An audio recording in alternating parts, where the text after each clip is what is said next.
Sir Begum Khaleda জিয়ার সঙ্গে sir দেখা হওয়ার প্রথম স্মৃতিটা যদি স্যার একটু বলতেন স্যার। ওনার সঙ্গে আমার প্রথম দেখা হয় কারণ মোস্তাফিজুর রহমান সাহেবের বাসায়। আমি সেখানে বিএনপি জয়েন করতে গিয়েছিলাম। তখন আমি ইতিমধ্যেই পৌরসভার চেয়ারম্যান ইলেক্টেড হয়েছি। উনি আমার আব্বাকে খুব ভালো করে চিনতেন, জানতেন ওরা কী দল করেছেন একসময়। তো আমার পরিবারকেও তিনি ভালো চিনতেন।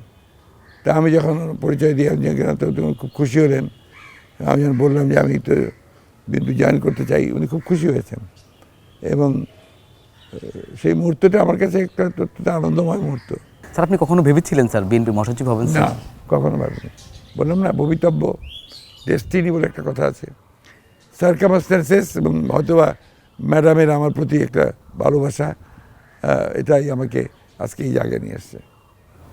স্যার এমনিতে আপনি তো বিএনপির রাজনীতির সঙ্গে বিএনপির অন্যতম নীতি নির্ধারক আপনি স্যার। বিএনপির রাজনীতি করতে এসে আপনার কোনো প্রতিবন্ধকতা বাধার সম্মুখীন হয়েছে? রাজনীতি মানেই তো প্রতিবন্ধকতা।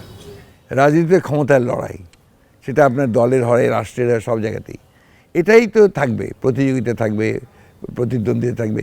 এটাকে খুব সহজ করে যে নিতে পারে তার সমস্যা কম হয়। আমার সেই সমস্যা কম।